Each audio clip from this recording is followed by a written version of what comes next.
Bonjour à tous, j'espère que vous allez tous bien en cette journée ensoleillée ou non ensoleillée, je ne sais pas, ça dépendra quand sera diffusé cet épisode, s'il sera diffusé un jour, je ne sais pas. Vous écoutez bien évidemment, vous avez compris à cette introduction foireuse, de tout et de rien, l'émission qui vous parle de tout et surtout de rien. Et Dieu sait qu'aujourd'hui on va vraiment parler de tout parce que j'ai trois personnes en ma compagnie, dont certaines que vous n'avez pas vues depuis très longtemps. Et je veux parler bien sûr de Sébastien qu'on n'a pas vu depuis 6 épisodes. Comment vas-tu Seb aujourd'hui? Eh bien le bonsoir, et non, effectivement, ça fait très longtemps que j'étais pas venu parmi vous, donc très heureux d'être là ce soir. Et oui, et en plus cette fois-ci tu as une petite chronique pour nous égayer notre journée. On en reviendra vers ça tout à l'heure. On a également un grand habitué de ce podcast qui est venu une dizaine de fois déjà. Je veux bien sûr parler de celui que vous connaissez très très bien, c'est Maxime, ça fait depuis 5 épisodes que vous l'avez pas vu. Nous ça fait plus longtemps parce que vous savez que les enregistrements sont décalés. Comment ça va Max en ce moment? Ah, il fait moche, j'ai froid,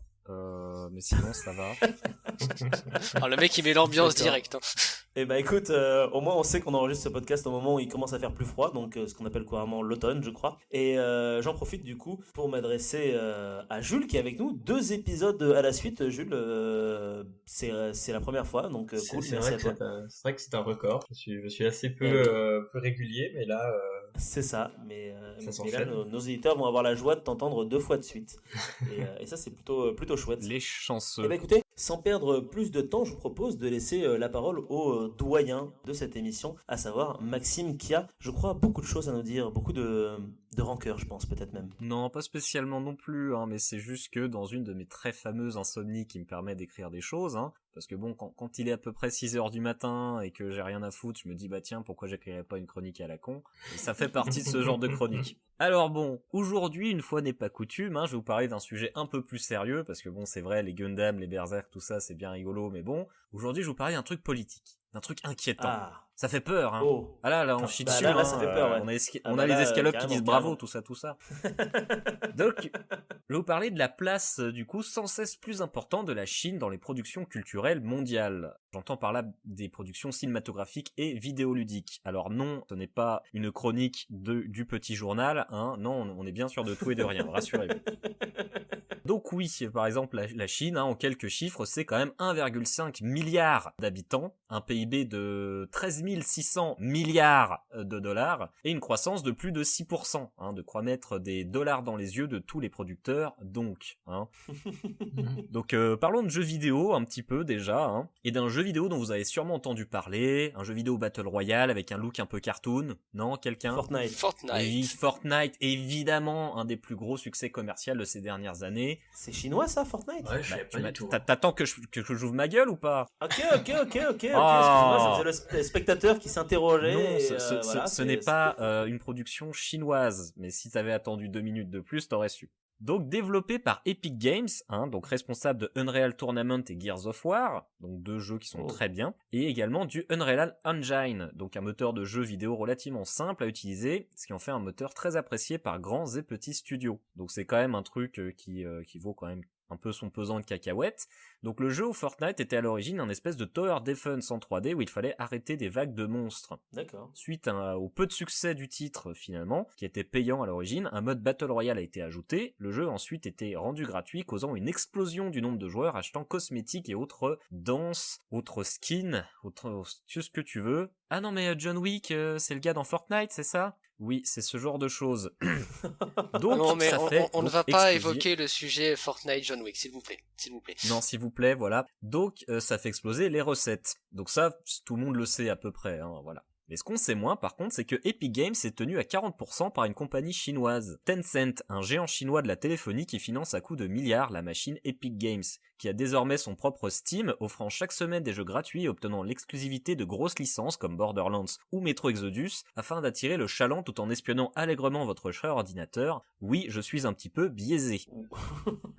Donc en fait, le truc pour vous expliquer, c'est que Tencent, c'est une énorme compagnie du coup de téléphonie chinoise qui du coup a des grosses parts dans Epic Games, du coup le gars qui développe du coup Fortnite. Du coup suite à du coup ça, et ils ont investi vraiment genre je crois 1,5 milliard de dollars dans la com et le reste, histoire que Epic Games se développe encore plus. C'est donc un acteur majeur finalement qui est tenu. Alors ils disent ouais non on n'est pas influencé par Tencent, mais quand t'as 40% de ta compagnie qui est tenue par une entreprise, t'as tendance à l'écouter quand même. Oui.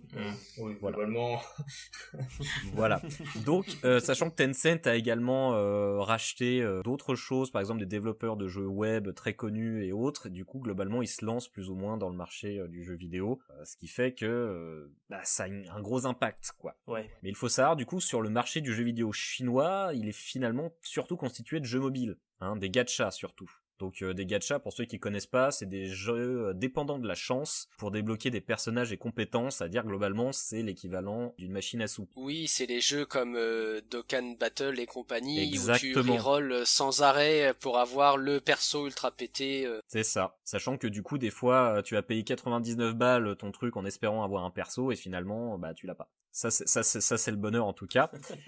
Donc ce genre de choses qui encourage fortement son public à dépenser son argent dans des packs à prix prohibitifs afin de débloquer plus facilement des choses ou même juste à jouer, car certaines fonctions sont limitées en mode gratuit. Une vision donc ultra mercantile du jeu vidéo qui pour moi ne raconte rien et n'apporte rien, à part évidemment de la thune, mais ça c'est autre chose, comptant finalement plus sur la soif de pari des joueurs et surtout des jeunes joueurs afin de gagner un maximum d'argent que sur un quelconque intérêt vidéoludique ou même ludique. Donc les productions de jeux vidéo chinois sont très rares et s'exportent peu, à part comme je disais la téléphonie. Et à l'inverse, beaucoup de jeux vidéo japonais ou américains se trouvent interdits en Chine à cause de leurs propos non appréciés par le régime. Ouais. Oui, je dis régime, on en est à ce niveau-là. Mais je pense personnellement que même si la place et l'impact de la Chine dans le monde vidéoludique restent limités, d'ici les prochaines décennies, cela risque de changer, comme nous le montre un autre type de production, le cinéma, où l'impact chinois est plus ancien et donc beaucoup plus visible. Tu vois, ça c'est de la transition, prends-en de la graine. Waouh. Est-ce que tu l'aurais pas écrite ta chronique? Oui, tu connais nos trucs à l'avance pour écrire aussi tes transitions. Presque. Disons que je les ai parfois 5 minutes à l'avance. Effectivement. Je ne dirai rien, je me cache. Ah non, mais moi je dis le vrai talent est dans l'improvisation, les gars. C'est ça. Non, mais je taquine, bien évidemment. Ça fait partie du charme du truc. Formidable, on l'adore, on l'apprécie. Non, il est trop gentil. Non, n'est-ce pas? Trop de love. Donc, car oui, il est rare d'aller voir notre blockbuster de l'été avec Gerard Butler ou Dwayne The Rock Johnson sans un logo d'une quelconque boîte de production chinoise avant le film. Il est également de plus en plus courant de retrouver un ou plusieurs personnages chinois parlant chinois dans ce genre de production. Le dernier exemple qui me vient en tête est le film The Meg avec Jason Statham, où plusieurs scènes sont intégralement parlées en mandarin. Venant des Américains pour qui le monde entier parle américain, cela est assez révélateur de l'intention des studios de faire du pied à la Chine et à son milliard de spectateurs potentiels. Même des énormes studios comme Disney coupent des petits morceaux de films comme certains baisers lesbiens du dernier Star Wars afin de brosser le public chinois profondément homophobe dans le sens du poil. Petite anecdote d'ailleurs, l'affiche de Star Wars 7 s'est vue photoshopée diminuant la place que prend le personnage noir de Finn à 1/5 de sa place d'origine. Donc homophobe et raciste, nice, Yes. Doublé gagnant. Putain. Sympa. Donc, la Chine étant un marché énorme, il est compréhensible que, un producteur chinois mettant son grain de sel ou non, une certaine censure ou modification se fasse afin de mieux coller au public cible. Cela n'en reste pas moins inquiétant sur l'avenir du cinéma. Un exemple récent, Mulan, film profondément créé pour le marché chinois avec des acteurs chinois dont l'actrice principale a d'ailleurs vivement critiqué les manifestations à Hong Kong. Merci pour l'info Alexandra, si tu nous écoutes. Voilà, coucou, je fais un coucou, je fais des Tu fais petites des coucous dédicaces. pendant ta chronique, des dédicaces. N'est-ce pas? En plus, elle nous écoute, Alex. Merci, Alex, pour ton écoute au Oui, quotidien. merci pour ton écoute. Ton soutien et tout. Merci, qui que tu sois. Mais, malgré tout ça, le film est une production 100% américaine Disney. Il ne parle qu'en anglais et apparemment ne respecte absolument pas la culture chinoise tout en déféquant allègrement sur le dessin animé d'origine, bien entendu. On voit là le souci de vouloir plaire à tout le monde tout en mettant un sous-texte profondément malaisant comme par exemple une scène où l'empereur de Chine dit « Fais-le pour la Chine » et le peuple, en parlant de sauver sa petite personne. Je ne sais pas si ça résonne avec un certain homme politique chinois ressemblant étrangement à Winnie l'ourson. Non, peut-être qu'il y a que moi, je sais pas, mais en tout cas moi ça me choque. Non mais je sais pas, j'attendais une réaction Je peut-être. sais pas, j'ai pas suivi le C'est truc pas de de Winnie qui l'ourson. il parle. Ouais, moi j'ai pas compris. Non, moi J'essaie non de plus, faire une idée. Et vous suivez pas Internet du coup? Si, mais Winnie l'ourson et la Chine, non, là, ça me parle pas, là. Winnie l'ourson ressemble à un homme politique chinois? Bah en fait, non, mais en fait, le premier ministre chinois est très souvent caricaturé sous les traits de Winnie l'ourson. Ah. Ça a d'ailleurs fait beaucoup de... Ça fait une polémique, Ça quoi. fait beaucoup parler de lui parce qu'il y a des gens qui sont enfermés à cause de ça. Ah, d'accord, yes. Ah, d'accord. Ah oui. Ça veut dire c'est carrément Winnie l'ourson, c'est interdit en Chine maintenant du coup. Bah oui, puisque ça ressemble à un... Si Winnie l'ourson ressemble En fait, il à un ressemble même politique. pas, mais du coup, depuis qu'il y a des gens qui ont fait l'amalgame, voilà, c'est pour ça que j'en parlais. Je pensais que vous auriez compris le truc. Ceci Bah, dit, c'est c'est la peut-être peste moi, capitaliste, hein, Winnie l'ourson, hein, faut pas déconner. Hein. Winnie l'ourson Chine, ça arrive effectivement en 4ème position sur Google. Oui. Eh, il lui étrangement. ressemble absolument pas du tout. Non, mais on est bien d'accord qu'il lui ressemble pas, mais je te dis, c'est juste qu'il a caricaturé sous les traits de Winnie l'ourson, et c'est pour ça que ça pose beaucoup de La problèmes. mauvaise idée. Donc, globalement, ça faisait référence au premier ministre chinois. D'accord. D'accord, bah écoutez, émission éducative, en plus d'être Notre, ludique. j'allais dire, incompétence permet du coup aux auditeurs qui sont comme nous de comprendre mieux la référence. C'est chouette. Bah, j'aurais pensé justement ça, tout le monde à peu près le savait, mais du coup, c'est là où on voit que chaque culture est différente. Eh et oui, qu'on connaît eh des choses oui, que les c'est autres ça qui est, connaissent pas ça qui est beau. forcément. Mais N'est-ce pas? justement, on le savait, mais on a fait ça pour expliquer ça aux auditeurs. Ah, mais pas ils sont logique. forts. C'est là qu'on voit on a des chroniqueurs C'est de que du belle jeu d'acteur, qualité. quoi. Non, non, mais tu vois, cette émission est d'intérêt public puisque même ces chroniqueurs sont des incultes notoires. Mais non, non. Moi j'ai non, toujours non, dit que je non, faisais cette non. émission pour m'apporter de la culture. Hein. C'est vous qui m'apportez de la culture. Oh, c'est beau, c'est mignon. Ah bah ça, Jamais caché. Donc bon, continuons. Pour le moment, les productions chinoises restent souvent cantonnées. Non, cantonnées. Ah putain, Lol. là, non, la vache. continue, Ouh là continue, là là roule, là roule. là là. Au marché Roule. intérieur. Mais de plus en plus de superproductions s'exportent dans le monde, ne profitant pas pour le moment de la qualité de leurs homologues américains. Souvent trop clichés, ayant des effets spéciaux datés, mais cela risque de changer d'ici les années à venir. Par exemple, sur Netflix, il y a The Wandering Earth, qui est du coup une superproduction chinoise où ils déplacent littéralement la Terre. Ah, Moi, j'ai trouvé très long et assez chiant, mais les effets spéciaux étaient pas trop dégueulasses par moments et dégueulasses par d'autres. C'était très bizarre et très très cliché sur plein de trucs, mais du coup, juste pour dire que ça commence à s'exporter doucement mais sûrement. ouais. La production cinématographique européenne, quant à elle, étant beaucoup moins coûteuse, demande moins de financement du coup et ne nécessite pour le moment pas cette injection de capitaux chinois et n'a pas vertu à s'exporter réellement en dehors des frontières, limitant ainsi l'impact chinois en lui-même. Ouais. C'est vrai que nous, pour le moment, en France et en Europe, on n'est pas trop touché par ça, parce qu'en fait, on s'en branle. Ouais, les seuls Chinois qu'on voit, c'est dans les films de Luc Besson ou alors dans Qu'est-ce qu'on a fait au bon Dieu, quoi. Par exemple, oui, effectivement, hein, merci de le rappeler. Bah, c'est pas sur le côté culturel en tout cas qu'on a impacté par la Chine. Oui, après, c'est un débat qui est bien plus important, dans lequel je ne m'emmènerai pas du tout. Une question se pose donc, en quoi cette surreprésentation de la Chine et de ses valeurs est un problème? N'est-ce pas parce que nous sommes habitués à ces films hollywoodiens, vaste propagande américaine depuis que nous sommes enfants que nous trouvons moins choquantes? Oui, c'est vrai ça. Pourquoi? Eh bien, pour ma part, la différence est ici. Certes, les valeurs colportées par Hollywood sont parfois nauséabondes et à la limite du bon goût, tant les USA sont présentés comme les sauveurs du monde, garants du sens moral absolu et dont la culture est meilleure que toutes les autres, mais cela évolue. De plus en plus de productions sont plus pragmatiques, présentant les limites et dérives du système américain, de plus en plus de productions incluent un sous-texte inclusif, parfois trop et sans finesse, mais globalement, ils essayent d'être plus tolérants et de porter un message du coup plus positif. Mais voilà où est mon problème, le modèle américain, bien que très faillible, est une démocratie se basant sur la liberté individuelle et l'acceptation des différences. Du moins en théorie. J'insiste sur le en théorie. De son côté, la Chine est une pseudo-dictature censée être communiste mais qu'il n'en est rien finalement, qui ferme son pays à toute influence extérieure tout en essayant d'exercer la sienne à l'extérieur. C'est un pays où les habitants sont notés, humiliés s'ils ont des dettes via des annonces sur leur téléphone, les Chinois sont fichés, surveillés et une personne peut aller en prison pour avoir fait une caricature de son président, comme on le disait plus tôt. Et où des habitants de certaines îles se font littéralement tirer dessus à balles réelles pour défendre leurs convictions. On pense notamment à Hong Kong, n'est-ce pas? Donc oui, tout ça, ça me fait peur, ça me fait même très peur. On voit depuis des années l'influence insidieuse d'un pays présenté de plus en plus comme une superpuissance sympathique et rassurante, comme un modèle à suivre, car vous voyez, on gagne tellement d'argent, on ne peut pas être méchant. C'est pas comme ça que ça marche, hein, bien évidemment.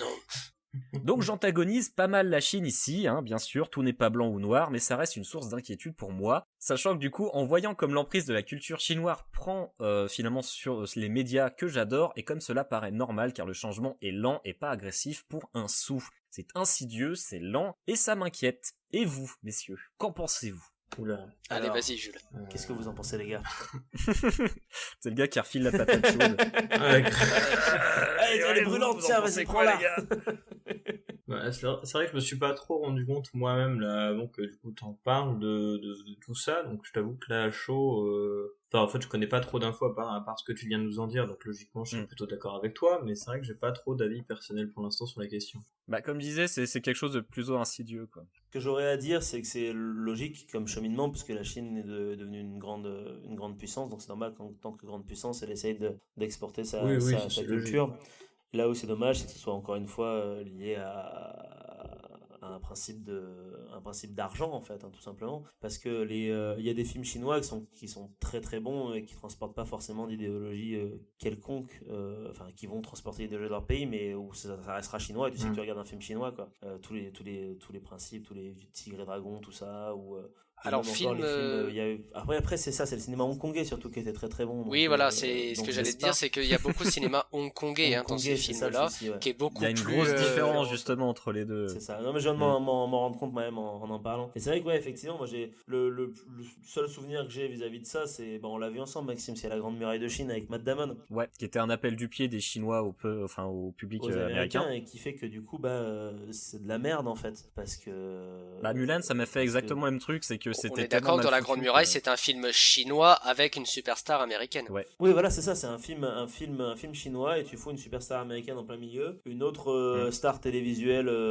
d'Amérique du Sud au milieu, puisqu'il y avait Pedro Pascal dedans aussi qui jouait. Oui, Tu tout à fait. saupoudres de Willem Dafoe Willem et tu Dafoe, mets des Chinois effectivement. partout et t'as la recette du film qui est censé tout gagner au box-office, que beaucoup de gens ont apprécié, alors que personnellement, après c'est vraiment très personnel. On s'est marré devant ce film, hein, je crois, beaucoup. Ouais, ça a pas plu beaucoup aux Ça a personnes pas qui étaient beaucoup devant nous plu au aux personnes cinéma, qui étaient à côté de nous, mais nous, moi on s'est personnellement beaucoup marré. j'ai passé un bon moment jusqu'à ce qu'on m'interdise de me marrer, et à partir du moment où on m'a dit de fermer ma gueule, je me suis emmerdé. Oui, c'est plus ou moins ça. Ouais. Alors ne faites pas comme nous, hein, c'est pas respectueux au cinéma de rigoler devant un film même s'il est nul. Non, évidemment.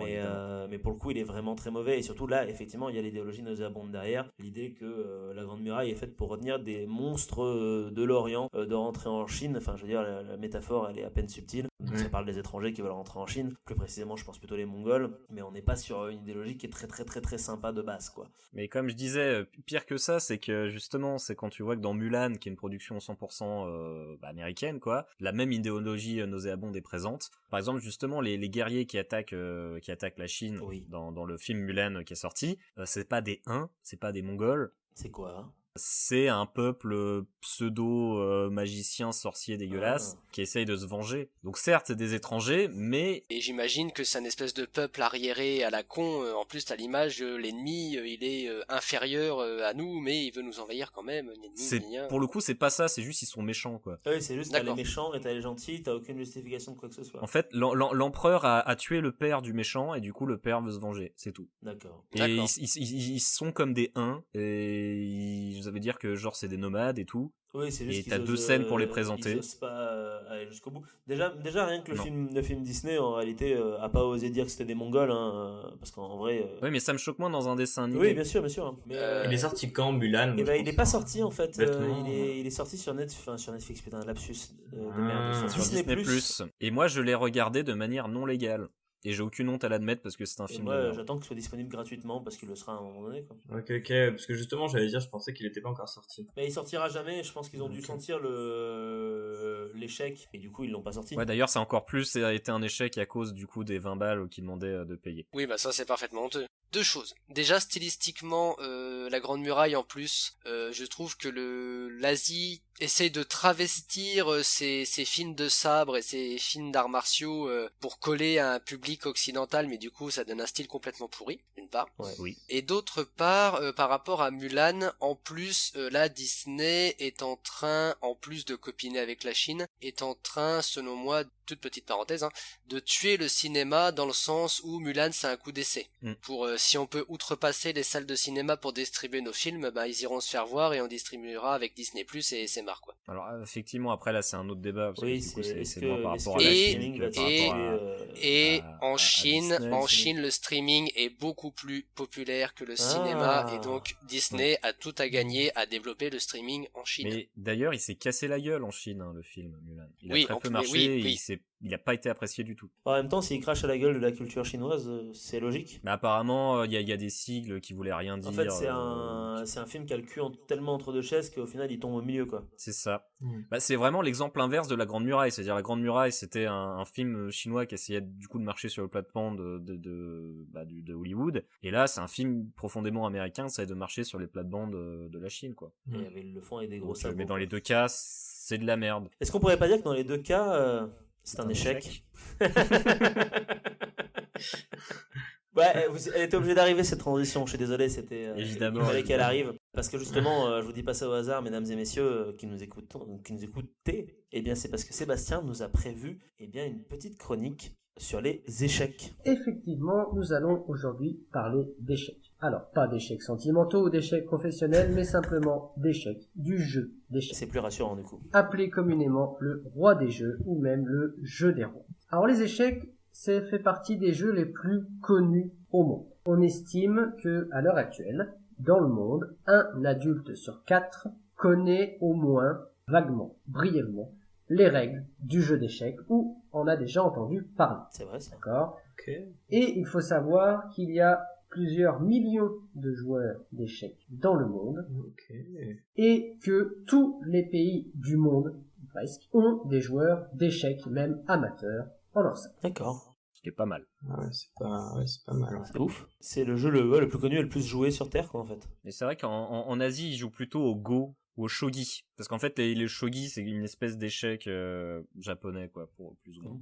Mais qui est beaucoup plus complexe. Le jeu d'échecs, d'où vient-il? Tous les historiens du jeu ne sont pas tous d'accord, mais il semblerait que l'origine du jeu d'échecs se trouve en Inde, du moins dans une région de l'Inde actuelle. D'accord. À une époque, pareil, également discutée. Est-ce avant Jésus-Christ? Est-ce après Jésus-Christ? En tous les cas, il y a un jeu de stratégie qui apparaît il y a entre 1500 et 2000 ans dans le monde indien.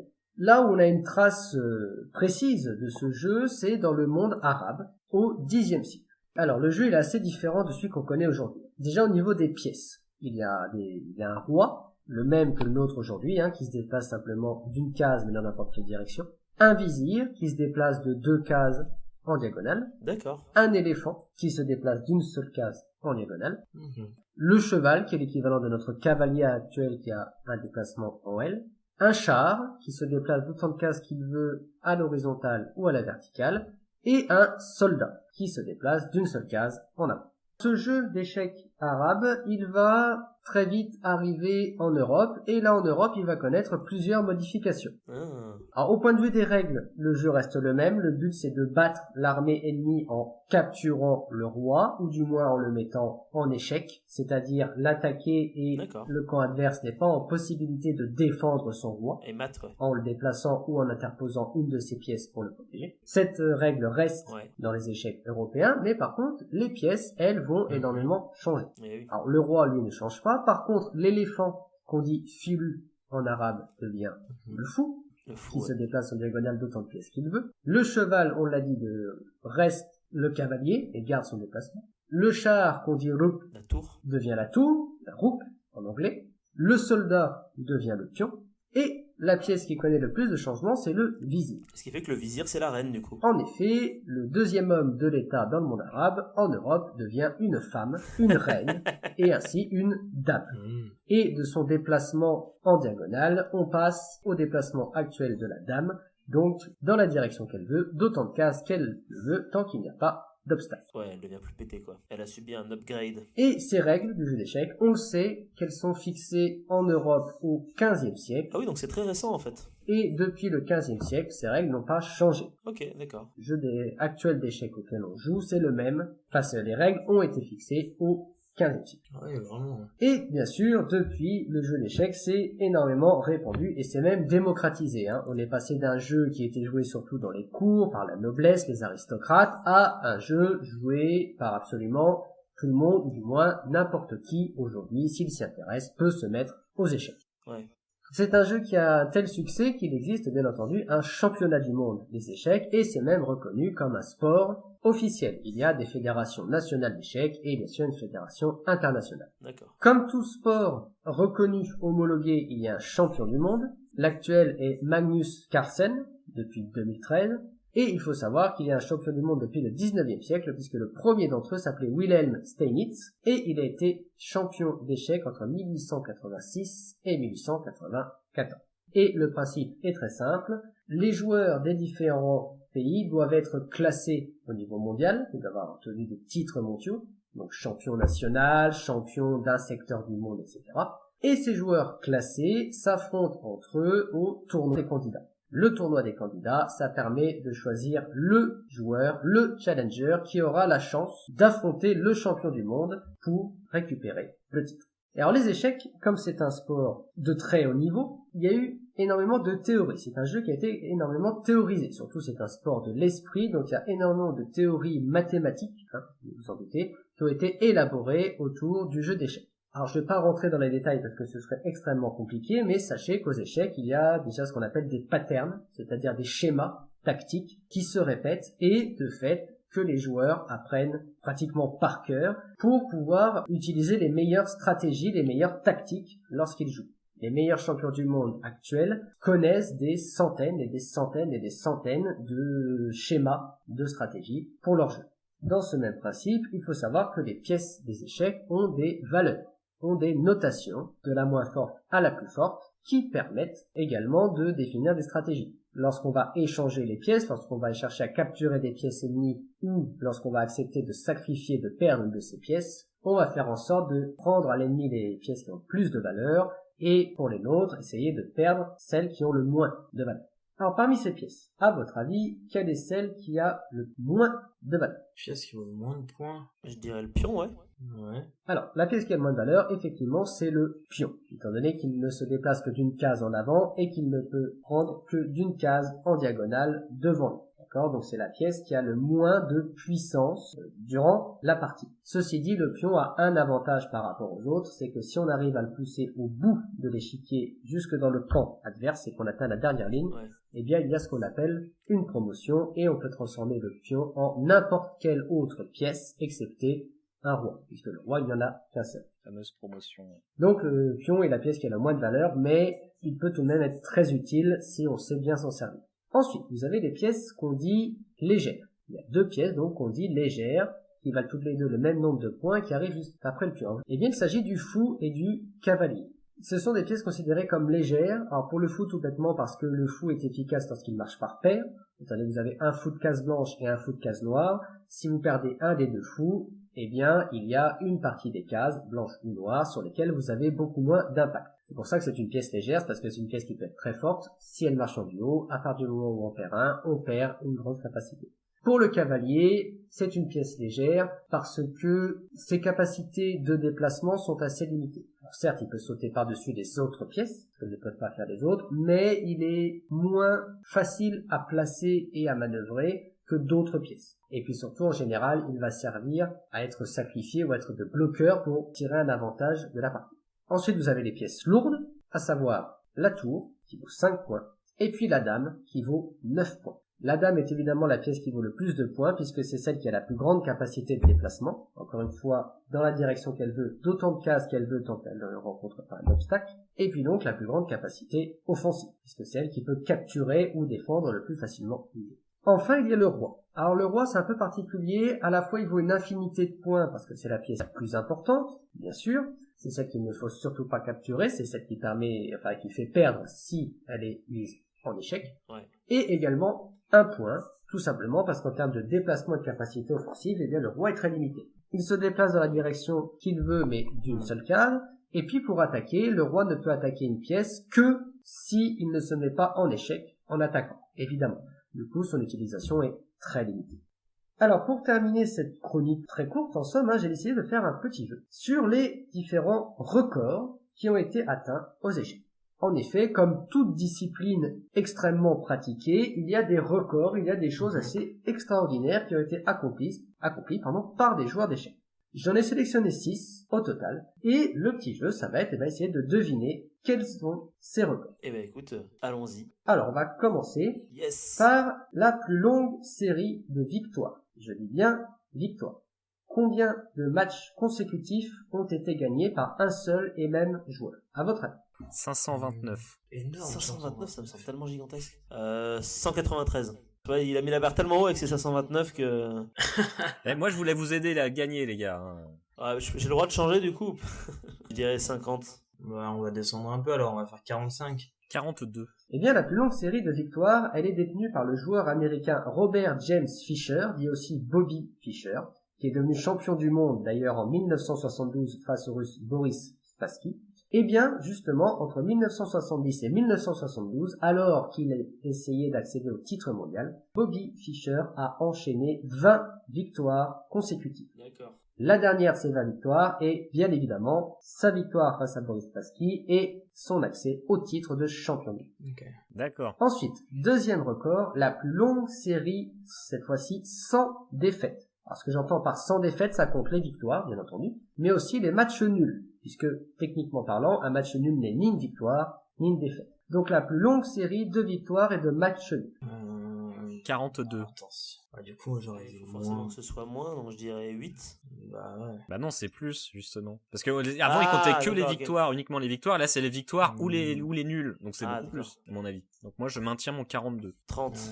Et ben, je maintiens mon 45 de tout à l'heure. Je talonne. Eh bien, cette longue série, elle est détenue par Mikhail Tal, un joueur de l'ex-URSS, qui a enchaîné 95 matchs sans défaite entre 1973 et 1974. Du coup, il a dû avoir beaucoup de nuls. Putain. En fait, le gars, il était doué pour pas perdre. C'est déjà vachement bien. Hein. C'est beau. Bah en vrai, ouais. La troisième, la plus grand nombre de simultanés. Alors, tout d'abord, qu'est-ce qu'une simultanée? Une simultanée, c'est très simple, c'est le nombre de parties en simultané, du Ça coup, marche. en même temps, qui est capable de jouer un joueur. Il faut savoir que ça se fait beaucoup, les joueurs Oui, il passe de l'un à professionnels l'autre. d'échecs. Alors, en général, c'est plutôt des parties d'exhibition, d'accord? C'est pour faire le spectacle, c'est pour faire la promotion des échecs, mais ça arrive très régulièrement que des joueurs titrés, classés, très talentueux, mènent plusieurs parties en simultané. Et donc, ce que je vous demande, c'est le plus grand nombre de parties simultanées, le plus grand nombre de parties jouées en même temps, à votre avis. D'accord. 20. Oh putain la vache. Je sais pas, 10. C'est pas beaucoup 10. Ah, c'est pas beaucoup. Ouais. Ok, bah une centaine. 150. Moi, j'avais dit 20, je maintiens mon 20. Eh bien, ce record, il est détenu par Ehsan Gaem Maghami, un joueur iranien, qui, il y a quelques années de cela, a disputé 604 parties Oh putain. en simultané. Vache. Oh, La logistique devait être Mais ça affreuse. doit être Ce qui est horrible. quand même énorme, hein. Et sur ces 604 parties, il a réussi à en gagner 580, à n'en perdre que 8 et à faire 16 matchs nuls. Je vais vous expliquer un petit peu la performance, hein, quand même. Sur 604 parties, 580 gagnés, c'est quand même excellent. Alors, il faut quand même savoir que durant ces simultanés, en général, parmi les adversaires, comme c'est du spectacle de l'exhibition, on fait jouer un peu tout le monde, aussi bien des joueurs un peu expérimentés, que des débutants, des adultes comme des personnes plus âgées, comme des enfants. Donc, c'était pas non plus des joueurs de son niveau qui étaient face à Ehsan Gaem Maghami, mais tout de même 580 parties gagnées pour 604 parties en simultané, c'est assez impressionnant. Quatrième record, le nombre de simultanés, mais cette fois-ci joué à l'aveugle. Qu'est-ce que j'entends à l'aveugle? Eh bien tout simplement, le joueur a un bandeau sur les yeux, ou du moins quelque chose qui l'empêche de voir le plateau de jeu, ou en l'occurrence les plateaux de jeu. Donc le joueur joue de tête. Je vous parlais tout à l'heure de cette capacité qu'avaient les joueurs professionnels à retenir différentes stratégies. Et bien là, c'est tout simplement retenir une partie et ça se rappeler quel coup on a joué, quel coup a joué l'adversaire. Bon, déjà, ça c'est compliqué. Maintenant, à votre avis, combien de parties au maximum en simultané est-ce qu'un joueur est capable de jouer? J'imagine qu'on est sur quelque chose d'élevé aussi. J'ai envie de dire 20. Restez sur mon 193. 20. Parce que quand même, le gars, il faut qu'il se souvienne de chaque truc sur chaque plateau, quand même. Je me dirais 15. Elle dit c'est déjà énorme. Ouais, 25. Alors ce record, il est détenu par l'américain Mark Lang, qui a disputé 46 parties à l'aveugle. Mais quoi, mais comment c'est humainement Il en a possible, gagné en fait, combien de faire ça? Ah, je sais pas du tout. Sur ces 46 parties, il a eu 25 victoires, 19 nuls et seulement 2 défaites. Mais en fait, c'est des robots, c'est ça? Ils ont Iam's été créés par Machine. des extraterrestres. Enfin. C'est ça. Bah non, parce qu'ils se font battre par des ordinateurs. Mais j'arrive déjà pas à retenir ce que j'ai fait il y a 5 minutes. Cinquième record, la partie la plus longue en termes de temps. Quelle a été la partie la plus longue jamais disputée? Ah, une semaine. Ouais, c'est ce que j'allais dire, C'est ça doit une être une question question de de jour, jour. je pense une Ouais, c'est sûr que c'est une question de jour. Moi, j'aurais tendance à dire 50 heures. Allez. Ah, moi j'ai dit une semaine, 7 jours. Ouais, Et ils se sont pas reposés le dimanche. allez, 4 jours. 4 jours. c'est ça, Les dieux. des échecs. Alors ce record, il est attribué à 2 joueurs, parce qu'il faut 2 joueurs pour jouer aux échecs, qui s'appellent Nikolic et Arsovic. Alors non, c'est pas le début des blagues, hein. Nikolić et Arsović. C'est Nikolić et Arsović qui sont sur Iron Qui, Bateau. en 1989, à Belgrade, ont disputé une partie sans limite de temps, qui a duré 20 heures et 15 minutes. Ah oui, en fait, ça va. Ce qui est déjà énorme. Enfin, ça va, c'est Ouais. les gars, tu sais, tu te rappelles, tu prends pas de pause, hein. C'est, t'as et t'as l'horloge qu'il faut clipser à chaque fois, Ouais, hein. T'as un temps un limité. truc vraiment démentiel. Je suis presque déçu.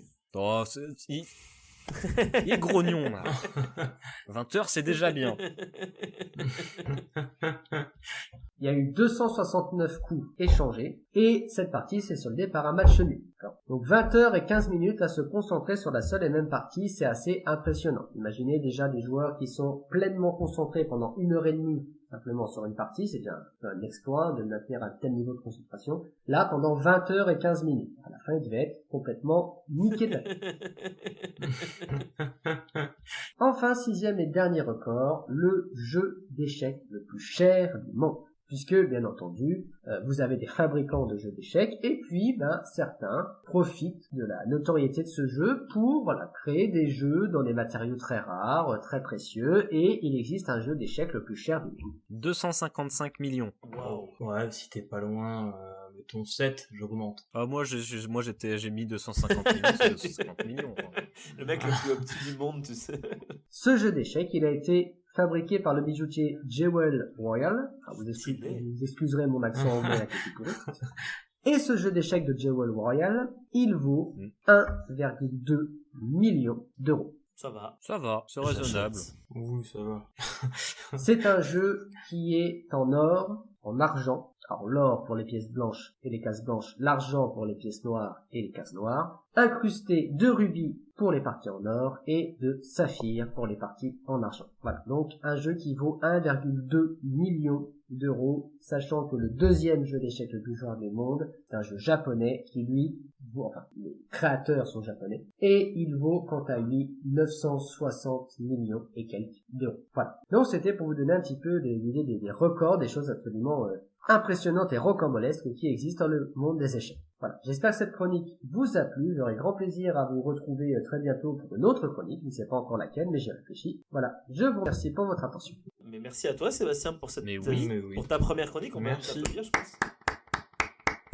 Ah oui, c'était la première. Ça fera plein de... va si, pas on va non plus niquer les oreilles de tous les niquer auditeurs, bon voilà. Ça me semble être une bonne idée. Merci. C'est tout bon. Du coup, j'en profite juste pour ajouter un petit truc, si possible. Pour dire, là, du coup, tout ce que t'as dit par rapport aux échecs, ça m'a beaucoup rappelé, comme je t'ai dit, le shogi, un manga que je connais qui est là-dessus, qui s'appelle March Like a Lion, et du coup, qui raconte la vie, le parcours d'un joueur professionnel de shogi au Japon. C'est très réaliste, hein, pour une fois, c'est pas les trucs esprit shonen où le gars, il a 8 ans et il devient le meilleur joueur en 6 mois. Non, pour le coup, c'est un gars de 17 ans qui, du coup, quitte plus ou moins le collège pour devenir joueur professionnel de shogi, et il galère sa race, il est dépressif, et ça raconte quand même pas mal, tout ce que t'as raconté, c'est-à-dire sur le monde pro du shogi, et sachant que le jeu du shogi, c'est un jeu qui ressemble très fortement aux échecs. Il y a le même principe, par exemple, que quand t'arrives de l'autre côté du plateau, t'as du coup une promotion. La seule différence, c'est que au niveau des coups, tu vas avoir plutôt des généraux d'argent, des généraux d'or, et en fait que chacun va pouvoir que battre les ennemis sur un nombre de cases limité autour de lui, plus que pour les déplacements en fait. Mais du coup, c'est plus complexe que les échecs. Mais si par exemple vous aimez les mangas ou l'animation, il y en a pas vraiment d'échecs de mangas qui me viennent à l'esprit, mais il y a March Like a Lion qui est très sympa et qui parle de shogi. D'accord. Voilà. Du coup, merci Seb pour toutes tes informations. Merci aussi à Maxime pour tes petites informations merci. supplémentaires. Ce que je vous propose, c'est que je fasse quand même un petit débat qui ira, je pense, très très très très vite. C'est un débat que j'ai envie de faire depuis un certain temps. Je sais que les gars, vous avez eu des vies, plusieurs vies dans votre vie, parce que vous êtes des gens qui aimaient voyager, qui aimaient bourlinguer un petit peu. Et il y a un sujet qui m'est venu en tête. Je sais que là, on a un petit melting pot de plein de gens différents, mais on a tous vécu au moins un moment une fois à la campagne et à un moment donné une fois à la ville. Et on a tous reçu des expériences à la fois positives et négatives en fonction des personnes qui y sont présentes. Et du coup, j'aurais voulu avoir un petit peu votre point de vue sur l'idée de ce que vous préférez, la vie rurale ou finalement la vie urbaine. Je sais qu'à l'heure actuelle, attends, on va faire un petit topo. À l'heure actuelle, Sébastien, tu vis à la campagne, on est d'accord ?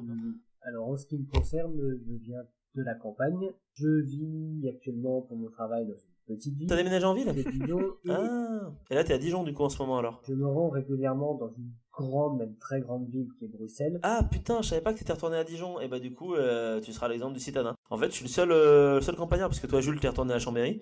Ouais, enfin après, il y a quand même différence entre petites villes et grandes villes aussi. Ah bah tiens, ça on pourra en parler effectivement. Et bah du coup, Maxime, t'as quelque chose à nous dire là-dessus puisque t'as l'air chaud bouillant à ce niveau-là. Vas-y, si t'as envie de parler. Je sais que t'as pas forcément, t'as vécu à la campagne quand t'étais jeune, t'en as pas forcément une très bonne expérience, je crois. Alors moi je sais que du coup j'habite à Lyon, mais effectivement j'ai vécu jusqu'à 14 ans au fin fond du trou du cul des Ardennes. Côté de Charleville-Mézières. Un petit village de quoi, les 800 habitants à tout péter qui s'appelait Vrigne-au-Bois, juste à côté de Charleville-Mézières évidemment. Bah c'est vrai que bah moi j'aime beaucoup Lyon. Après c'est pas tellement que je suis plus ville que campagne. C'est juste qu'il y a beaucoup de commodités en ville qui m'arrangent beaucoup. Ça veut dire t'as plein d'endroits où sortir. C'est très facile de se déplacer quand t'as pas le permis, parce que j'ai pas le permis du coup, parce que j'ai jamais eu besoin finalement de le passer. Ce qui serait totalement impossible à la campagne évidemment. Oui. Donc après la campagne, moi j'aime pas spécialement les bestioles. J'aime pas spécialement être isolé non plus. Donc si tu veux, moi ça concorde forcément avec la manière dont je vis ma vie. Moi j'aime bien être proche des choses, j'aime bien avoir la fibre, j'aime bien avoir plein de magasins, même si j'y vais jamais. Donc globalement c'est ça le truc. Moi je suis vraiment très citadin dans ce que je fais, mais pas citadin. Oui, on va se faire un petit brunch, ça va être trop bien. T'inquiète pas, je connais un nouveau bar trop bien. La bière est à seulement 12 €. La caricature du Parisien, quoi. Voilà. Globalement, Paris, par exemple, j'y ai jamais vécu, mais le peu de fois où j'y ai été, j'ai pas du tout aimé parce que bah il y a beaucoup trop de monde. Je sais que Lyon, justement, c'est une ville que j'aime parce qu'on a l'impression quand même c'est une ville à taille humaine, mais je déteste les foules. Du coup, bon, Maxime, on a ton point de vue sur ce qui est l'idée de vivre dans une ville à taille humaine, que tu préfères la fibre, tout ça, mais que t'es pas non plus le bobo parisien de base.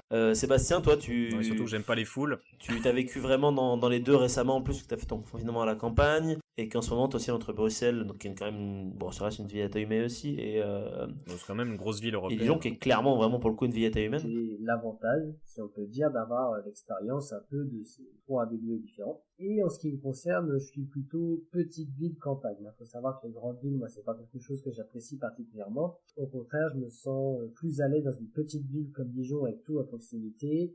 Et je ne cache pas que d'ici quelques années, habiter dans une petite maison à la campagne, ou du moins proche campagne, une petite ville, ça m'irait très très bien. Voilà. Sympa. D'accord, ok. Donc pour le moment, profiter de la jeunesse dans une petite ville à taille humaine, et puis après s'installer peut-être un jour à la campagne. La petite retraite dans la campagne, quoi. Dans un petit lopin de terre, quoi. Alors que toi, Maxime, jamais, t'es pur citadin, toi, tu restes ville... Je me ferme tu pas. Tu fermes pas la à possibilité, ça non plus, mais pour l'instant, c'est ville. Mais pour le moment, ouais, non, je suis pas très campagne. Tu sais, mais je suis pas très nature, en fait, en soi. Moi, les randonnées, tout ça, ça m'emmerde. Donc, non, mais toi, tu sais bien, mais tu me poses la question. Oui, je te pose la question, mais je réponds aussi que je sais pour montrer qu'on est proche, Maxime, devant les auditeurs. Oui, on est très très proche. Mais du coup, non, c'est pour ça que globalement, oui. C'est ouais, je suis pas très nature, donc ça avoue que moi, ça m'intéresse pas tellement. Le petit lopin de terre. Et toi, Jules, est-ce que c'est idéalement, c'est vrai que je suis plutôt de nature à me dire que j'aime bien bouger dehors, quoi. Ouais. Dehors, pas sur une place, plutôt en montagne.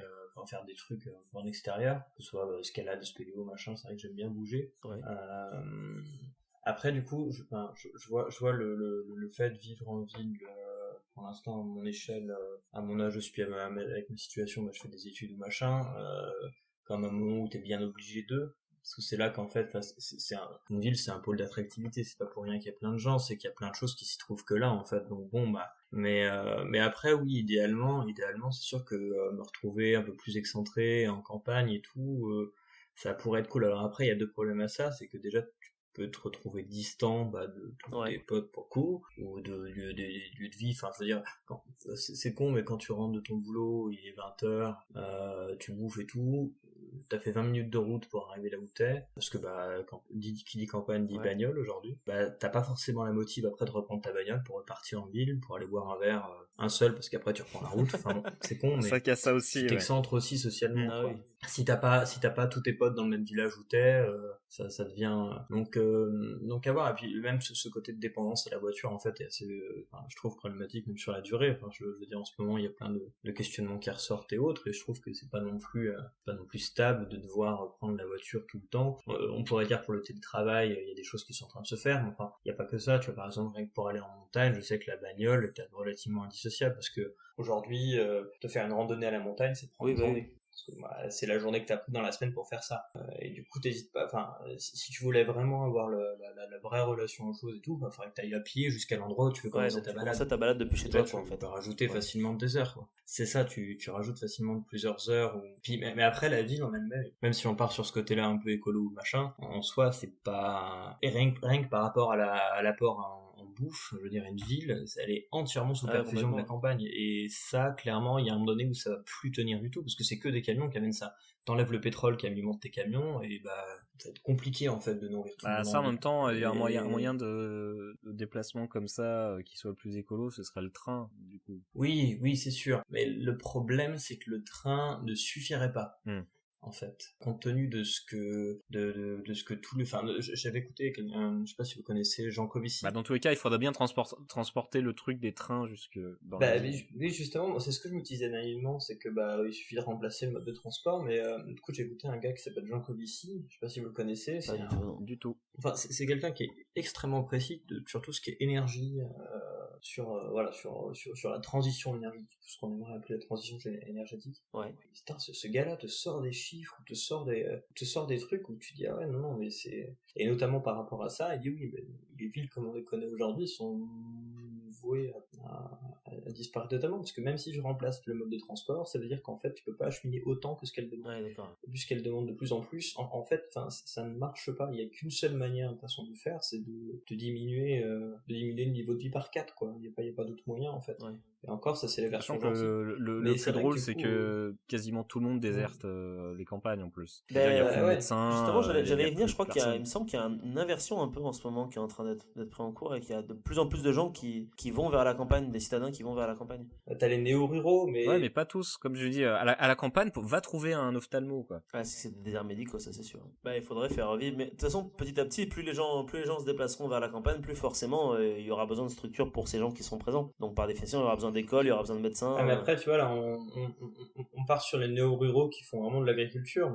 La plupart des néo-ruraux aujourd'hui, c'est juste des gens qui vivent à l'année effectivement en campagne. Enfin, le fait est qu'ils ont quand même de la bagnole pour aller au boulot, parce que leur métier, lui, ne change pas. Et oui, bien sûr. Il est toujours soumis à la ville, en fait. Clairement, le gros problème des campagnes, et j'en sais quelque chose parce que je vis en Ardèche en ce moment, c'est clairement les transports. Je vis dans le seul département français où il n'y a pas de train. Donc déjà, rien qu'à partir de ce moment-là, il y a un problème, quoi.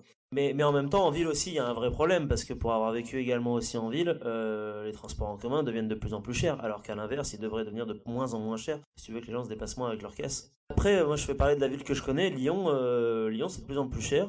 Il y a de plus en plus de gadgets inutiles dans les trams, ça te donne l'horoscope le matin, t'as des informations sur la ville de Lyon, mais j'ai envie de dire que je m'en bats les couilles en fait. Ça, je veux bien l'avoir en moins, par contre, je veux bien que le billet il coûte 1,40€ et plus 1,90€, quoi. Clairement, il y a un souci à ce niveau-là, c'est-à-dire qu'il faudrait que les villes, comme les campagnes, s'adaptent pour que les gens n'aient plus à prendre leur voiture. Mais après, c'est vrai que c'est un autre débat, c'est le débat on part sur le débat de l'écologie pour le coup, qui est quand même extrêmement intéressant. Mais du coup, je pense qu'on va s'arrêter là pour que Jules puisse faire sa chronique. Pour retenir un peu ce que vous venez de dire, en gros, toi Maxime, t'es plutôt pro ville, pas non plus ville giga, mais bonne ville quand même. Sébastien, t'es plutôt ville à l'heure actuelle, ville de taille humaine, tranquille, et peut-être dans le futur un peu campagne. Et toi Jules, pareil, plutôt ville pour le moment, mais en même temps t'aimes bien les activités extérieures. En même temps, vu ton travail, c'est aussi très normal. Voilà, est-ce que j'ai bien résumé un peu vos points de vue respectifs? Oui. Nice. Ouais. Ok. Je coupe un petit peu court au débat parce que là on parle de vie, Le ton filoche. de vie humaine, mais il serait temps de parler de la vie de quelqu'un d'autre, la vie de notre mère à tous, la vie de la Terre. on dirait une pub pour la COP 21.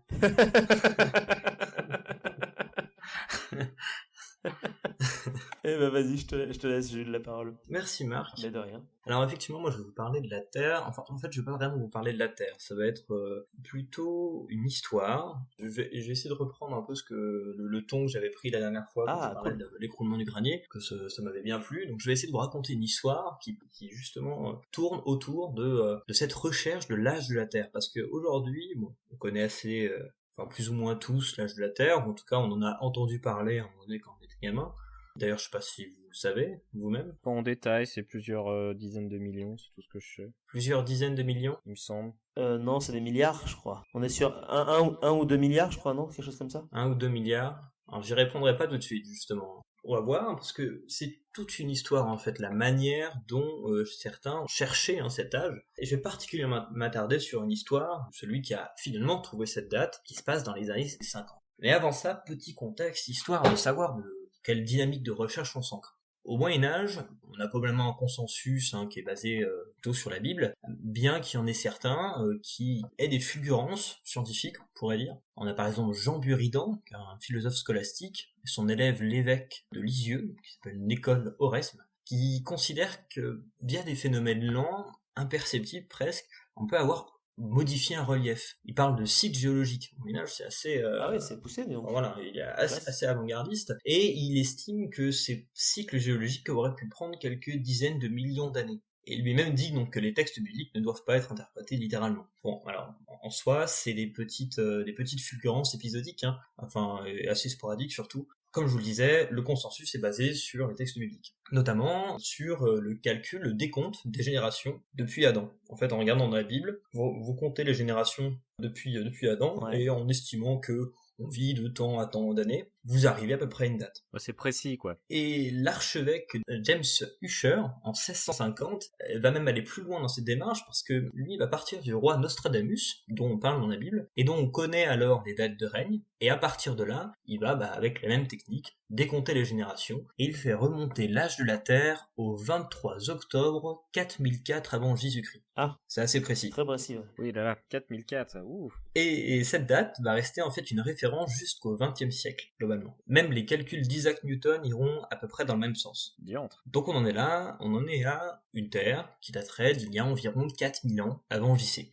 Alors au 18e, on va avoir plusieurs personnalités comme Edmond Halley, qui est un astronome contemporain de Newton, qui va estimer par exemple la quantité de sel dans les océans, qui sont, si on le rapporte au débit des fleuves, ne peuvent que témoigner d'une jeunesse très ancienne, en fait, d'une accumulation ancienne. On va avoir petites réflexions comme ça. On va avoir Buffon qui extrapole le temps de refroidissement de sphères métalliques dans des forges aux dimensions de la Terre, et en rapportant ça du coup aux dimensions de la Terre, il lui donne un âge de 74 000 ans à peu près. Même si dans des petits carnets personnels qu'il va pas publier, il va jusqu'à donner une date de l'ordre de 10 millions d'années. D'accord. Et puis enfin, on va voir au 19e énormément de questions qui vont être posées à ça, par rapport à ça, notamment via l'essor de pas mal de disciplines géologiques, et certains vont déplacer l'hypothèse de l'âge de la Terre vers le milliard d'années à peu près, notamment via la découverte de la radioactivité par Henri Becquerel à la fin du 19e, parce que la compréhension des phénomènes de désintégration de certains isotopes, on s'en rentre dans les détails, ça permet simplement de comprendre que la Terre a au moins dû mettre 400 millions d'années pour se refroidir,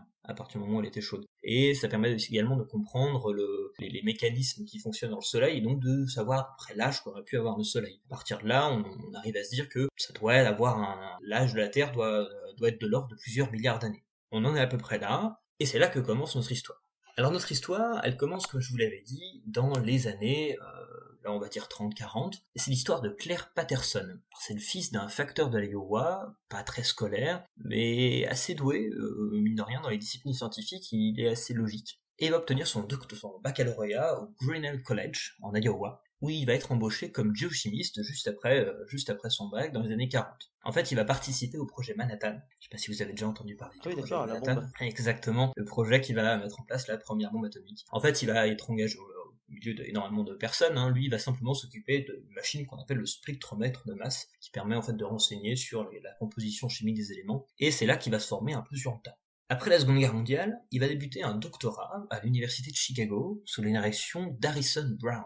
Et cet homme va lui confier un travail d'apparence assez banal. Vous imaginez, Claire Patterson arrive dans son bureau, puis là Harrison Brown lui dit « Bon écoute, il paraît que tu te démerdes plutôt pas mal au spectromètre de masse, alors ce qu'on va faire, ce que je peux te proposer, c'est un petit boulot, c'est pas grand chose, ça devrait être assez facile et ça te propulsera sûrement sur les gros titres des journaux. En fait voilà, là j'ai des cristaux de zircon, c'est des petits cristaux de la taille d'une tête d'épingle qui sont extrêmement résistants. Ça, c'est des cristaux qui ne peuvent pas être altérés pendant des millions d'années. Et on connaît l'âge de ces grains parce que la roche dans laquelle ils étaient a pu être datée. Et ces petits grains, en fait, c'est des grains qu'on peut retrouver notamment dans les météores. ils sont pleins d'uranium. Or, l'uranium, naturellement, on sait qu'il se décompose en plomb. Le problème, c'est qu'on ne sait pas selon quelle courbe, si vous voulez. On sait qu'il se décompose de manière progressive, en plomb, mais on ne sait pas sous quelle courbe. Et donc là, puisqu'on a déjà la date de la roche dans laquelle on a ces cristaux, et qu'on peut donc voir les proportions d'uranium et de plomb qu'il y a dans ces cristaux, on pourrait donc réussir à trouver cette formule. Et à partir du moment où on aura trouvé cette formule, ça veut dire qu'on pourra dater, via cette technique, des météores qui ont à peu près l'âge de la Terre. Ça, on peut le savoir, géologiquement parlant. Et donc, si tu arrives à trouver cette formule, ça voudrait dire que tu serais le premier à savoir l'âge de la Terre. On a un roulement de tambour, Claude Patterson fait « Ah ouais, d'accord ». Alors, Harrison Brown lui dit « Bon, voilà, ça ne devrait pas être un boulot très difficile, il suffit simplement de regarder l'uranium et le plomb que tu as dans tes cristaux et de faire la corrélation. Ça ne devrait pas être très compliqué pour un géochimiste comme toi. » Bon, très bien. Sur ce, Patterson fait OK, il part, et il va commencer à se mettre au boulot. Alors, Patterson va être aidé d'un autre étudiant. Lui, Patterson va mesurer le plomb dans les échantillons, et l'autre étudiant va chercher à mesurer l'uranium. Alors les deux sont dans le laboratoire, ils font un peu leur petite tambouille, et puis donc l'autre étudiant, Tilton, va obtenir tout le temps les mêmes résultats. Pour tous les cristaux qu'il est en train de dater, à chaque fois il a la même proportion d'uranium. Mais Patterson, lui, n'a jamais les mêmes proportions de plomb. À chaque fois les quantités sont différentes, même sur les mêmes échantillons. Ça n'a aucun sens. Alors au départ il va se dire, c'est peut-être une contamination du laboratoire au plomb, peut-être qu'il y a quelque chose qui fausserait les données. Alors Patterson va tenter de décontaminer le laboratoire par tous les moyens, pendant plus de 2 ans, mais rien n'y fait. Il fait même bouillir tous ses outils et essaie de stériliser entièrement le laboratoire, impossible. Et rien n'arrive à rendre correct ces résultats. Et lorsque Harrison Brown, donc son directeur de thèse, change de laboratoire, Patterson va en profiter et va faire créer une salle spéciale dans ce nouveau laboratoire pour éviter les pollutions extérieures. C'est la première salle blanche, donc vide de toute contamination extérieure. Elle va être créée pour ça, pour répondre à ce problème-là. Et en fait, ça marche. Grâce à cette salle blanche, il va découvrir la fameuse formule qui permet de savoir comment est-ce que l'uranium va se décomposer en plomb et pendant combien de temps. Alors, vous imaginez, il vient de sortir le papier, il a griffonné sa formule qui vient d'avoir. On est en 1953, et en pleine nuit, il va prendre sa voiture et il va aller jusqu'au plus grand spectromètre de masse du monde dans l'Illinois. Alors, le vigile va être étonné, il monte son badge, il fait ok, il fait un peu tard, mais enfin, il rentre, il place son échantillon dans la machine et il attend. Là, l'échantillon va être vaporisé, c'est des éléments ultra puissants qui vont séparer les éléments de l'échantillon et les quantifier. Les courbes s'impriment, vous imaginez les machines de 53, avec la petite feuille à carreaux qui s'imprime doucement. Il arrache la feuille, sort sa table de calcul, et sous les étoiles de l'Illinois, aligne les chiffres. Et la surprise, la Terre a 4,5 milliards d'années. Il est à ce moment-là, à ce moment précis, la seule personne sur Terre qui connaît l'âge de la Terre. Et la première personne à qui il va aller annoncer la nouvelle, c'est sa mère. Il va prendre la voiture et le matin même va taper chez sa mère pour lui expliquer ce qu'il faisait depuis toutes ces années et lui dire voilà, la Terre a 4,5 milliards d'années. À ce moment-là, elle sera que la deuxième personne sur Terre à le savoir, de toute l'histoire des vivants. Voilà, enfin, on sait l'âge de la Terre. Alors ça sort, ça fait des articles, etc., et c'est la fin, plus ou moins, puisque c'est une date qui a fait consensus jusqu'en 2012, maintenant on a juste resserré un peu la marge d'erreur, globalement, il avait totalement raison. Donc c'est la fin de cette fameuse conquête de l'âge de la Terre, mais pourtant c'est pas la fin de notre histoire. Parce qu'en effet, Patterson est devenu un expert reconnu sur le plomb, expert mondial. Ça fait des années qu'il bosse sur le plomb, en fait. Ça lui a permis d'avoir l'âge de la Terre, mais il est davantage expert sur le plomb lui-même que géologue. Et une question d'Harold. D'où venait la perturbation qui lui a posé problème toutes ces années? En effet, d'où venait cette contamination contre laquelle il a lutté, en fait, pendant des années? Alors pour ça, pour répondre à son problème, il va partir mesurer les concentrations de plomb dans les eaux profondes. En pleine mer, voilà. Ils arrivent en bateau en pleine mer, ils sortent les échantillons, ils mettent donc c'est une espèce de petite capsule qu'on met sous l'eau, on les ramène avec un bout. Et la surprise, ils observent de très très faibles concentrations de plomb en profondeur. Pourtant, il y a de très fortes concentrations de plomb dans les eaux de surface. Et le problème, c'est qu'en fait, les eaux de surface se mélangent avec les eaux des profondeurs, sur un ordre de quelques siècles. Et donc, si on ne trouve pas de plomb en profondeur, mais qu'on en trouve à la surface, c'est que c'est pas quelque chose de normal, c'est que c'est quelque chose de récent. La contamination au plomb est assez récente pour que les eaux de profondeur n'aient pas pu être contaminées par le plomb, n'aient pas pu être rebrassées avec les eaux de surface. Et là, ça commence à poser souci. Parce qu'il va petit à petit se rendre compte que cette concentration s'est révélée et liée énormément aux environnements industriels de l'époque. Et là, comme toute belles histoires, on fait un retour en arrière. Petit flashback au début des années 1900. On va suivre un autre personnage qui s'appelle Thomas Midgley Jr., un petit bonhomme qui va faire ses études en mécanique à l'université de Cornell, sacrée université à New York. C'est un gars un peu inventeur, dont le père d'ailleurs était un peu inventeur lui-même, et qui a ni plus ni moins que révolutionner le monde de l'industrie moderne. Il veut être un grand inventeur, il veut absolument tout changer. Alors son père travaille dans l'automobile, donc après ses études, Thomas va chercher à améliorer la conception de pneus dans l'université de son père. Mais ça va finir par un échec. Il va créer une boîte qui va péricliter, l'abandonne. Il va par la suite être embauché dans l'équipe de recherche de la grande entreprise Delco Electronics, où il va enchaîner des projets, que ce soit sur des lampes, des lumières, des moteurs. Aucun de ces projets ne va aboutir. Et il est absolument maudit sur tous les projets qu'il va faire. Que ce soit parce que finalement on lui coupe les budgets, ou que ce soit parce que la guerre commence. La seconde guerre commence, et puis finalement on va plus avoir besoin de lui, ou etc., etc. Et puis enfin, après la guerre, il va être embauché par General Motors, une entreprise dont vous avez sûrement déjà entendu parler. Et en fait, General Motors va le voir et va lui dire « Écoute, on a un super moteur qu'on vient de mettre en place, qui est pas cher, qui pourrait être produit en grande quantité et qui pourrait alimenter énormément de voitures. Mais le problème qu'on a, c'est qu'il supporte pas l'essence classique. Il va falloir qu'on trouve un nouveau carburant. Et donc, ta mission, c'est de trouver un nouveau carburant exprès pour ce moteur. » Et là, Midgley va mettre absolument tout ce qu'il a. Et il va réussir à trouver un truc. Le problème, c'est que ces formules, en fait, ce qu'il a réussi à trouver, le tétraéthylplomb, contient beaucoup de plomb. Beaucoup plus que ce qui est censé être, ça pourrait abîmer le moteur, et puis le plomb, vous le savez, est aussi une substance toxique pour l'humain, enfin pour tous les êtres vivants en fait. Mais c'est pas cher, et ça marche, et lui est absolument très fier de sa découverte. Et donc ce tétraéthyle va prendre le nom de l'essence super, et c'est lui qui va breveter cette essence, alors même qu'il travaillait pour General Motors, il va breveter pour lui cette essence, et signer un contrat avec la General Motors. Et c'est parti, l'essence super commence à débouler partout.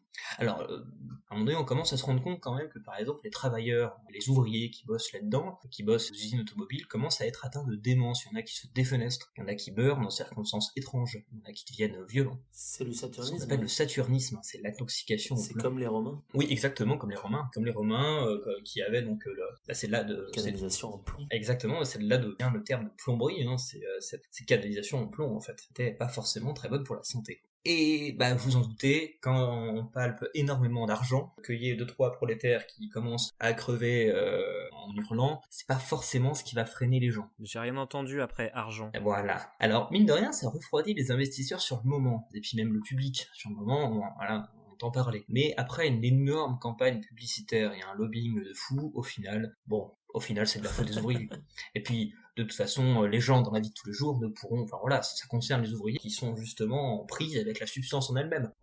Les gens qui sont dans la rue, il n'y a aucun souci, alors même que finalement, ce plomb qui est dans l'essence va forcément finir dans les gaz d'échappement. Et quand c'est 2 voitures, ça va, mais quand il commence à y en avoir des milliers et des millions, vous imaginez vite le problème. Et en fait, ces particules de plomb vont s'entasser dans l'atmosphère, intoxiquer des millions de personnes, et accentuer l'amoindrissement de la couche d'ozone. En fait, ça va être un des gaz qui vont faire qu'on va commencer à avoir un trou dans la couche d'ozone, problème que nous, on découvrira plus tard. D'accord, c'est le début en fait. Exactement. Alors, cette personne, ce fameux Thomas Midgley, a aussi une autre super invention, une petite parenthèse dans l'histoire. Il a également inventé des réfrigérateurs, après cela. Des réfrigérateurs qui fonctionnaient très bien également, mais qui utilisaient un gaz à effet de serre. Mais bon, vu que ça se vendait très bien, ça s'est développé partout, et vous en doutez, ça a aussi posé problème. Et donc, par une personne, vous avez eu presque 90% des gaz à effet de serre qui vont commencer à créer un trou dans les couches d'ozone qui ont commencé à émerger de manière massive. Le pire, c'est que lui voulait peut-être juste améliorer la vie des gens. C'est ça, et au final, c'est celui qui a eu le plus grande incidence sur l'atmosphère de tous les êtres vivants jamais connus dans l'histoire. Pourquoi l'enfer est pavé de bonnes intentions? Exactement. Alors revenons à notre Claire Patterson. Vous vous rappelez, donc Claire Patterson vient de découvrir l'âge de la Terre, mais vient également de découvrir l'une des plus grandes contaminations à l'échelle planétaire de l'histoire. Et vous vous en doutez, ça va pas forcément faire plaisir à certains. Et les industries pétrolières vont alors exercer une pression incroyable sur Patterson et vont faire couper ses financements. Une énorme campagne de lobbying visant à décrédibiliser ses travaux se met en place. c'est une des premières fois que l'autorité de la science va d'ailleurs permettre de masquer des impératifs industriels. Ainsi, un homme portant le nom de Robert Quillot, un scientifique, va être justement acheté par ces lobbies en fait, et va avoir pour mission de semer un doute scientifique. Alors les arguments, on les connaît plus ou moins pour d'autres choses aujourd'hui, mais c'est par exemple le plomb est un élément naturel au final. Et puis bon, il y a des risques pour les personnes en contact, mais l'autorégulation de l'industrie va y remédier. Et puis dans tous les cas, il n'y a rien qui prouve que les autres ne soient en danger, que les autres, les usagers dans la rue. Et Patterson va travailler des années, malgré les pressions, va travailler des années, va aller jusqu'en Antarctique pour prélever des carottes de glace, histoire de pouvoir analyser les bulles d'air emprisonnées à l'intérieur d'il y a plusieurs siècles pour montrer que c'est quelque chose de très récent au final. Voilà, encore une fois, il va manger énormément de pression, il va même être exclu des groupes de recherche atmosphérique et autres au niveau national. Donc. Mais finalement, en 1973, son combat aboutit. La United States Environmental Protection Agency décide de réduire de 60 à 65% le plomb en tant qu'additif, puis l'interdire totalement dès 1986. Et grâce à ça, de 1980 à 1990, des études montrent que la concentration en plomb dans le sang des Américains a chuté de près de 80%. Alors aujourd'hui, il y a toujours des traces de cette contamination au plomb dans l'atmosphère, même si, vous voyez, ça a très très vite chuté. Ça a été l'histoire d'une des plus grandes contaminations à l'échelle planétaire. Alors vous voyez, pour avoir la petite morale de l'histoire, de cette petite fable scientifique, la science, elle permet de comprendre le monde dans lequel nous nous trouvons, de nous interroger quant à notre place, à la place de ce qui nous entoure. C'est une démarche de raisonnement, mais comme tout outil, il dépend de la personne qui l'utilise, et de la raison pour laquelle elle est utilisée. Ici, on a eu deux chercheurs avec des objectifs différents. L'un, un inventeur génial, qui a néanmoins eu plus d'impact sur l'atmosphère qu'aucun être vivant quelconque dans l'histoire de la Terre, comme je vous le disais. Ouais. Et l'autre, en cherchant à répondre à des questions millénaires, encore largement au-delà, a permis de mettre en évidence un empoisonnement de masse et à mettre à bas un lobby mondialement puissant. C'est ouf. Alors maintenant, lorsque vous prenez votre essence sans plomb à la pompe, je comprends pourquoi. Pensez à Claire Patterson. Je me suis souvent posé la question du pourquoi, maintenant. Pensez à l'histoire de la science, pensez à l'âge de la Terre, et pensez à l'immensité de l'espace et du temps. Putain. Wow. Bravo. Merci Jules pour cette petite histoire passionnante. Ah ouais, merci beaucoup. De rien, j'espère que ça vous a plu. Ah oui, on s'est laissé transporter du début à la fin. T'as fait ça aujourd'hui en plus, c'est ça du coup. Ouais. Et je me dis que si ça plaît ou des trucs comme ça, on pourrait faire je pourrais faire d'autres chroniques sur des histoires de science comme ça, parce qu'il y en a tellement, des gens incroyables qui ont fait des trucs incroyables et dont on se rend pas compte aujourd'hui alors qu'on utilise leurs trucs tous les jours. Mais franchement, c'est assez cool, ça peut te faire une thématique. Moi en tout cas, j'ai bien kiffé. Franchement, c'est apaisant en fin d'émission d'avoir quelque chose de très smooth comme ça. La petite histoire. Ouais, j'étais à 2 doigts de m'endormir. T'es fait bercer par la. Ah, c'est un peu ça. Oui. Et comme quoi, vous voyez que le lobbying scientifique t'aide pas lié. Oui. Mais du coup, ce qui est marrant aussi, c'est que ça montre aussi que si jamais on voit un problème suffisamment tôt, on peut y faire quelque chose, quoi. Oui, ça dépend du problème. Mais juste pour dire, imaginez le gars, il serait jamais posé la question, en fait, on serait tous avec un taux de plomb dans le sang. Oui, très clairement. Il a même montré que Claire Patterson a même étudié des squelettes. À un moment donné, il s'est entouré d'anthropologues et ils ont étudié des squelettes d'Américains. Et ils ont montré que même dans les os, il y avait une forte concentration de plomb en fait. Même dans l'alimentaire, en fait, c'est normal à partir du moment où tout autour de toi est contaminé au plomb. Je me demande ce qu'on découvrira dans 30 ans. Non, sur ce qu'on consomme actuellement. C'est ça, c'est sûr qu'on va avoir des petites surprises, je pense, effectivement. Je pense qu'on en a déjà plein, que beaucoup de gens sont au courant, mais juste pas nous. Écoutez, les gars, je pense qu'il va être temps de clôturer. Ça fait 1h45 qu'on y est. Parce que j'ai faim. Et ça m'a fait très plaisir de faire cette émission en votre compagnie. Ça faisait longtemps qu'on s'était pas vu pour certains d'entre vous. Oui. Et puis Jules, c'est toujours un plaisir de t'avoir aussi 2 fois de suite, comme on l'a dit en début d'émission. C'est vraiment exceptionnel pour le coup. Donc, et merci à toi de m'inviter 2 fois de suite. Mais de rien. Y a pas de souci. Et écoutez, merci donc à vous les gars pour votre intervention. Merci également à nos chers auditeurs du soir comme du matin. Merci. Qui, je l'espère, sont toujours présents au rendez-vous. Voilà, écoutez, si cette émission vous a plu, vous savez quoi faire. Vous savez que pour nous aider, il suffit simplement de cliquer sur partager et j'aime, le pouce bleu, la cloche, tout ça. Bref, écoutez, merci à vous tous et passez une excellente journée, soirée, matinée, ce que vous voulez. Bye bye.